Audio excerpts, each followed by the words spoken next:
नमस्कार, hi friends, कैसे हैं आप सभी लोग। तो दोस्तों, आज हम लोग का ये एनसीईआरटी जो हिस्ट्री सीरीज स्टार्ट की उसमें आज हम लोग का ये थर्ड लेसन है। हम लोग ने 2 लेसन कंप्लीट कर चुके हैं। यदि आप लोगों ने वो 2 लेसन नहीं देखा हो तो वो देखने के बाद ही ये थर्ड लेसन देखिए, क्योंकि इस तरह सीक्वेंस में देखने से आप लोगों को कुछ फ़ायदा भी होगा। तो ठीक है, आज का जो लेसन है वो क्या है? लेसन आरंभिक नगर। आरंभिक नगर के बारे में हम लोग क्या करेंगे, इस वीडियो में पढ़ेंगे। आरंभिक पुराने भवन का संरक्षण। जसपाल और हरप्रीत अपने घर के पास की गली में क्रिकेट खेल रहे थे। जसपाल और हरप्रीत नाम के कोई लड़के हैं, वो लोग अपने घर के पास की गली में वो लोग क्रिकेट खेल रहे थे। और इसी के बारे में बताया कि उन लोगों की गली में ही एक ऐसा घर था जो बहुत ही पुराना था। उसको लोग भूतहा घर बोला करते थे। लेकिन जो उस घर की जो वास्तुकला थी, जो उस घर पर नक्काशी की गई थी, वो काफ़ी अच्छी की गई थी। इसलिए उस गली में जो लोग भी आते जाते थे तो वो लोग उस घर की क्या करते थे, वो लोग उस घर की बड़ाई करते थे कि घर की मरम्मत कराने के लिए उन्होंने क्या कहा, मंत्री जी को पत्र लिखा जाए, तरह तरह की चीज़ें हुई। तो आगे चलिए हम लोग पढ़ते हुए, ये सब उतना इम्पोर्टेंट नहीं है, इम्पोर्टेंट यहाँ से स्टार्टिंग होता है। इसमें दिया कि हड़प्पा की कहानी, मतलब हड़प्पा के बारे में दिया गया। हड़प्पा की कहानी क्या है, ये जो हमने हाईलाइट करके रखा है ना, यही इम्पोर्टेंट चीज़ें हैं। इसी को आप लोग को देखना है पूरा, एकदम लाइन बाई लाइन आप लोग को हम पढ़ाएंगे। लगभग 150 साल पहले जब पंजाब में पहली बार रेलवे लाइन बिछाई जा रही थी, तो इस काम में जुटे इंजीनियरों को अचानक हड़प्पा पूरा स्थल मिला, जो आधुनिक पाकिस्तान में है। जो हड़प्पा है आधुनिक समय में, इस समय कहाँ पे है? पाकिस्तान में है। उन्होंने सोचा कि यह एक ऐसा खंडहर है जहाँ से अच्छी ईंटें मिलेंगी। यह सोचकर वे हड़प्पा के खंडहरों से हजारों ईंटें उजाड़ कर ले गए। मतलब रेलवे लाइन बिछाने के लिए जो अंग्रेज लोग थे, क्या किए, इंजीनियर थे, वो हड़प्पा के नगर जैसे मिला ना, तो उसमें से ईंटें निकाल के अपना रेलवे लाइन बिछाने में और उपयोग करने में उसका इस्तेमाल करती हैं। उसके बाद लगभग 80 साल पहले पुरातत्वविदों ने इस स्थल को ढूंढा और तब पता चला कि यह खंडहर उपमहाद्वीप के सबसे पुराने शहर में से एक है। चूँकि इस नगर की खोज सबसे पहले हुई थी, इसलिए बाद में मिलने वाले इस तरह के सभी पुरास्थल में जो इमारतें और चीज़ें मिली, उन्हें हड़प्पा सभ्यता की इमारतें कहा गया। ठीक है। शहरों का निर्माण लगभग 47 साल वर्ष पहले हुआ था। मतलब जो हड़प्पा जो शहर था, इसका जो निर्माण कब हुआ था? 4700 साल पहले हुआ था। नेक्स्ट आगे क्या दिया है, इन नगरों की विशेषताएं क्या थी? जो हड़प्पा पूरा स्थल से जो नगर मिले हैं, उन नगर की विशेषता क्या है, उसके बारे में नीचे दिया है।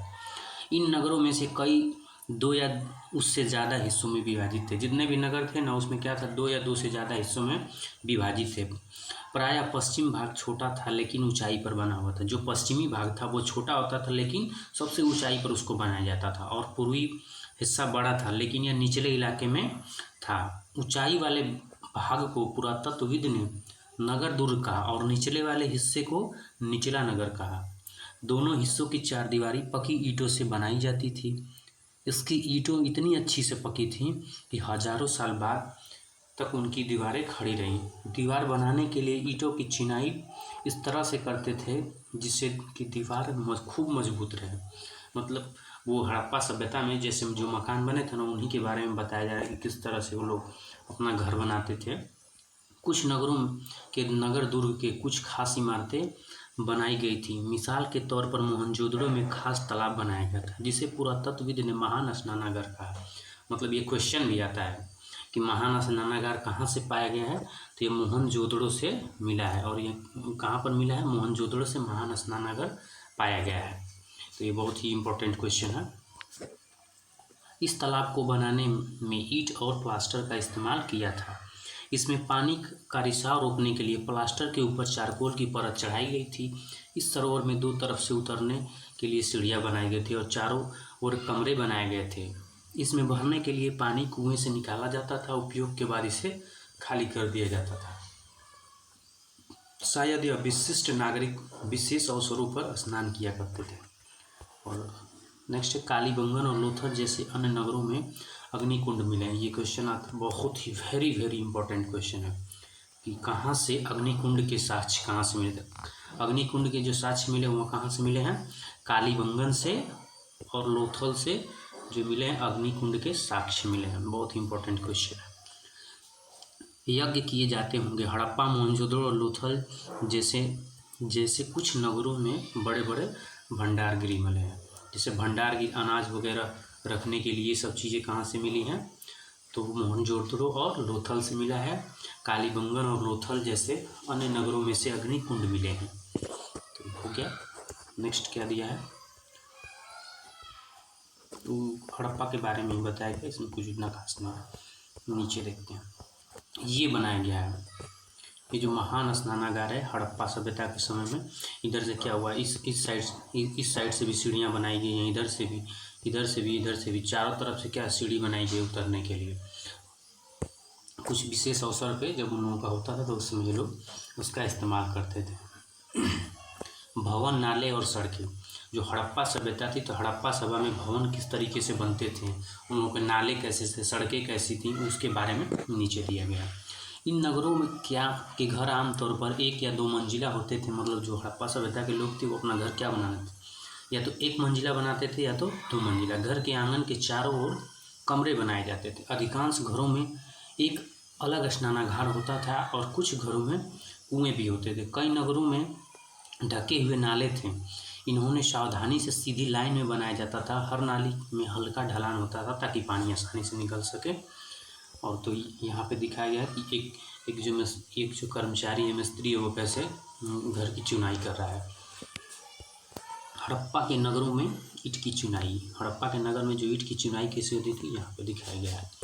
नेक्स्ट अगला क्या दिया है, नगरीय जीवन। हड़प्पा का जो नगरीय जीवन था वो कैसा था।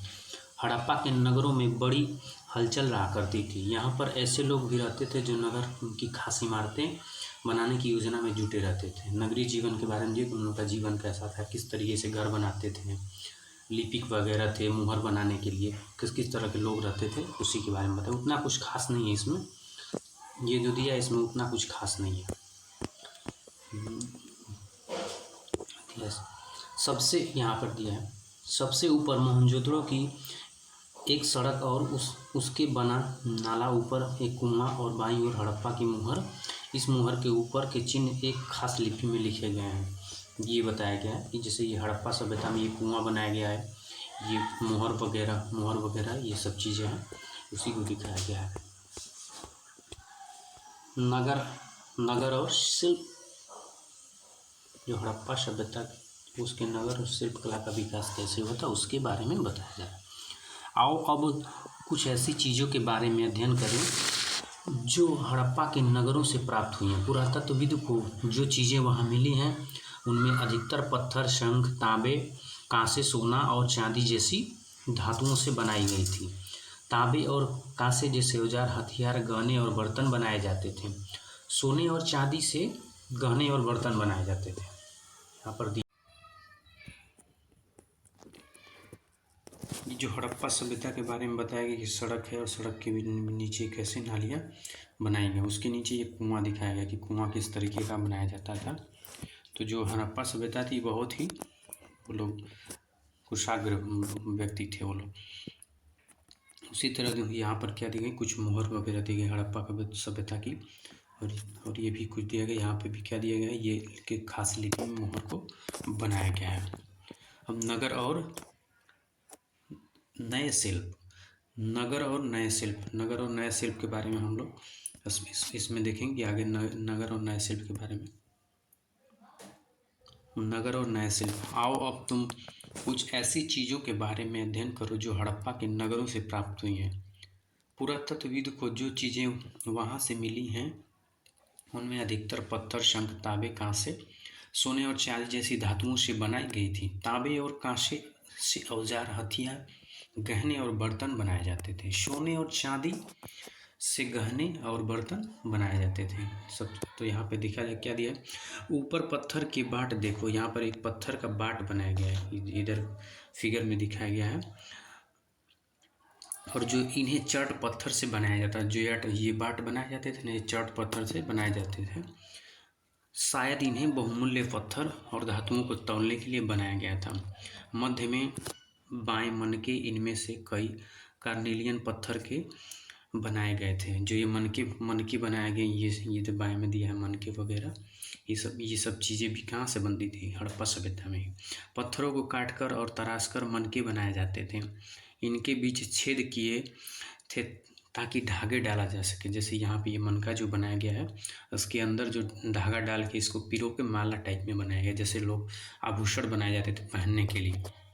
और दिया कि मध्य में दाएं पत्थर के धारदार फलक बनाए गए। ये जो मध्य में जो दिया गया ना, ये फलक बनाए गए, इसको बोला कि जो मध्य में धारीदार फलक बनाए गए। और यहाँ पर भी ये पत्थर के ये सब चीज़ें बनाई गई हैं। नीचे दाएं कढ़ाईदार वस्त्र एक महत्वपूर्ण व्यक्ति की पत्थर से मूर्ति जो मोहनजोदड़ो से मिली है। ये क्वेश्चन भी आता है कि कढ़ाईदार व्यक्ति की मूर्ति जो किस स्थान से मिली है, तो मोहनजोदड़ो से प्राप्त हुई है। ठीक है। जहाँ संभवतः 7000 साल पहले मेहरगढ़ में कपास की खेती होती थी। सबसे पहले कपास की जो खेती कहाँ से? मेहरगढ़ से स्टार्ट हुई थी। मोहनजोदड़ो से कपड़े के टुकड़े के अवशेष, चांदी के फूलदान के ढक्कन तथा कुछ अन्य तांबे की वस्तुओं से चिपके हुए मिले हैं। पक्की मिट्टी तथा फ्यांस से बनी तत्कालिक सूत कताई का संकेत देती है। फ्यांस के बारे में हम लोग पढ़ेंगे। फ्यांस एक बहुत ही महत्वपूर्ण धातु थी जो अधिकतर क्वेश्चन एग्जाम में पूछी जाती है। इनमें से अधिकांश वस्तुओं का निर्माण विशेषज्ञों ने किया था। विशेषज्ञ उसे कहते हैं जो किसी खास चीज़ को बनाने के लिए खास प्रशिक्षण लेता है, जैसे पत्थर तराशना, मनके चमकाना या फिर मुहर का पच्चीकारी करना। तो सही बात है, हर कोई व्यक्ति क्या होता है? विशेषज्ञ नहीं हो सकता है ना। और जैसे आप दिया फैंस के बारे में, बहुत ही इंपॉर्टेंट चीज़ें हैं फैंस के बारे में। ये सीटेट के एग्ज़ाम में इतनी बार पूछा है, एसएसटी में इतनी बार पूछा है कि बता नहीं सकते। पत्थर और शंख प्राकृतिक तौर पर पाए जाते थे, लेकिन जो फैंस को कृत्रिम रूप से तैयार किया जाता था। कैसे तैयार किया जाता? बालू या स्फटिक पत्थर के चूर्ण को गोंद में मिलाकर उनसे वस्तुएं बनाई जाती थीं। उसके बाद उन वस्तुओं पर चिकनी परत चढ़ाई जाती थी। इस चिकनी परत के रंग प्रायः नीले या हल्के समुद्री रंग के होते थे। फ्यांस से मनके, चूड़ी, बाले और छोटे बर्तन बनाए जाते थे। फ्यांस से क्या क्या चीज़ें बनाई जाती थी? फ्यांस से मनके, चूड़ी, बाले और छोटे बर्तन बनाए जाते थे। नेक्स्ट क्या है? कच्चा माल की खोज में। कच्चे माल की खोज में कच्चा माल उन पदार्थ को कहते हैं जो या तो प्राकृतिक रूप से मिलते हैं या फिर किसी किसान या पशुपालक उनका उत्पादन करते हैं। जैसे लकड़ी, दत्ता या धातुओं के अयस्क प्राकृतिक रूप से उपलब्ध कच्चे माल हैं। इनसे फिर कई तरह की वो चीज़ें बनाई जाती हैं। मिसाल के तौर पर किसानों द्वारा पैदा किया गया कपास को कच्चा माल कहते हैं, जिससे बाद में कताई बुनाई करके कपड़ा तैयार किया जाता है। हड़प्पा में लोगों को कई चीज़ें वहीं मिलती थी, लेकिन तांबा, लोहा, सोना, चांदी, बहुमूल्य जैसे पदार्थ को दूर दूर से आयात करके मंगवाया जाता था। ये एक दूसरे देश तक। हड़प्पा के लोग तांबे का आयात संभवतः आज के राजस्थान से करते हैं। जो ये लोग हड़प्पा के सभ्यता के जो लोग थे ना, तांबे कहाँ से मंगवाते थे? ये लोग राजस्थान से मंगवाते थे। यहाँ तक कि पश्चिमी एशियाई देश ओमान से भी तांबे का आयात किया जाता था। कांसा बनाने के लिए तांबे के साथ मिलाई जाने वाली धातु टिन है। कांसा जो बनाया जाता है उसके साथ टिन को मिला के, तांबे और टिन को मिला के क्या बनाया जाता है? कांसा बनाया जाता है। आयात आधुनिक ईरान और अफगानिस्तान से किया जाता था। सोने का आयात आधुनिक कर्नाटक और बहुमूल्य पत्थर का आयात गुजरात, ईरान, अफगानिस्तान से किया जाता था।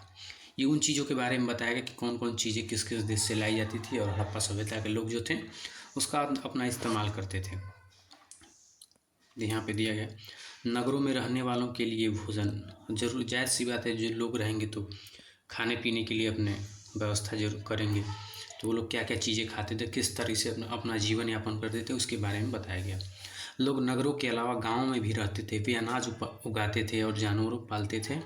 किसान और चरवाहा ही शहर में रहने वाले शासकों, लेखकों और दस्तकारों को खाने के सामान देते थे। पौधों के अवशेषों से पता चलता है कि हड़प्पा के लोग गेहूं, जौ, दाल, मटर, तिल और सरसों जैसी फसलों को क्या करते थे? वो लोग अपने दैनिक जीवन में उपयोग करने के लिए वो लोग उगाते थे इस तरह की फसल को। नेक्स्ट क्या है? गुजरात में हड़प्पाकालीन सूक्ष्म निरीक्षण। गुजरात में हड़प्पा कालीन नगर का सूक्ष्म निरीक्षण। जो गुजरात में भी क्या हुआ, हड़प्पा काल के समय के कुछ साक्ष्य मिले, उसके बारे में बोला है कि सूक्ष्म निरीक्षण करते हैं। कच्छ के इलाके में खदीर बेट के किनारे धौलावीर नगर बसा है। वहाँ साफ पानी मिलता है और ज़मीन उपजाऊ थी। जहाँ हड़प्पा सभ्यता के कई नगर 2 भागों में विभक्त थे, वहीं धौलावीर नगर को 3 भागों में बांटा गया था। इसके हर हिस्से को चारों ओर पत्थर की ऊंची ऊंची दीवारें बनाई गई थी। इसके अंदर जाने के लिए बड़े बड़े प्रवेश द्वार थे। इन नगरों में एक खुला मैदान भी था जहाँ सार्वजनिक कार्यक्रम आयोजित किए जाते थे। यहाँ मिले कुछ अवशेषों में हड़प्पा लिपि के बड़े बड़े अक्षरों को पत्थर में खुदा पाया गया है। इन अभिलेखों को स्वतः लकड़ी में जड़ा गया था। यह एक अनोखे अवशेष है क्योंकि आमतौर पर हड़प्पा के लेख मुहर जैसी छोटी वस्तुओं में पाए जाते थे। गुजरात की खंभात की खाड़ी से मिलने वाली साबरमती की एक उपनदी के किनारे बसा लोथल ऐसा स्थान है जब कीमती पत्थर जैसे कच्चा माल आसानी से मिल जाता था। पत्थरों, शंख और धातुओं से बनाई गई चीज़ों का एक महत्वपूर्ण केंद्र था। ठीक है, इस नगर में एक भंडारगृह भी था। इस भंडारगृह में कई मुहरें, मुद्रांकन या मोहरबंदी गीली मिट्टी पर दबाने के लिए नीचे छाप मिले गए। लोथल का बंदरगाह, यह बड़ा तालाब लोथल का बंदरगाह रहा जहां समुद्र के रास्ते आने वाली नावें रुकती थीं। संभवतः यहाँ पर माल उतारा या चढ़ाया जाता था। जो क्या है, यहाँ पर जो बंदरगाह मिला है, ये पोर्ट मिला है, ये लोथल का बंदरगाह मिला है। यहाँ पे बड़ी बड़ी जो जहाज़ें आती थी अपना, उसमें जो माल वगैरह आयात निर्यात करने के लिए लेकर, तो यहीं से उतारा और चढ़ाया जाता था। नेक्स्ट यह मुद्रा, मुहर और मुद्रांकन या मुहरबंदी, ये बहुत ही इम्पोर्टेंट है। खास करके सीटेट के एग्ज़ाम में ये चीज़ें पूछी जाती हैं। मुहर का प्रयोग सामान से भरे उस डिब्बे या थैले को चिन्हित करने के लिए किया जाता होगा जिन्हें एक जगह से दूसरी जगह भेजा जाता हो। थैले को बंद करने के बाद उसके मुहाने पर गीली मिट्टी पोतकर उन पर मुहर लगाई जाती थी। मुहर की छाप से को मुहरबंदी कहते थे।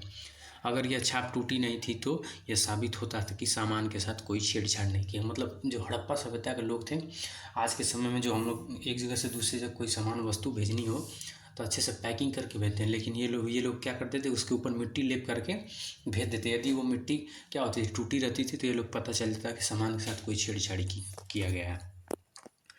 सभ्यता के अंत का रहस्य, जो हड़प्पा सभ्यता है इसका अंत कैसे हुआ, इसके रहस्य के बारे में उसके नीचे दिया गया है। लगभग 3900 साल पहले एक बड़ा बदलाव देखने को मिला।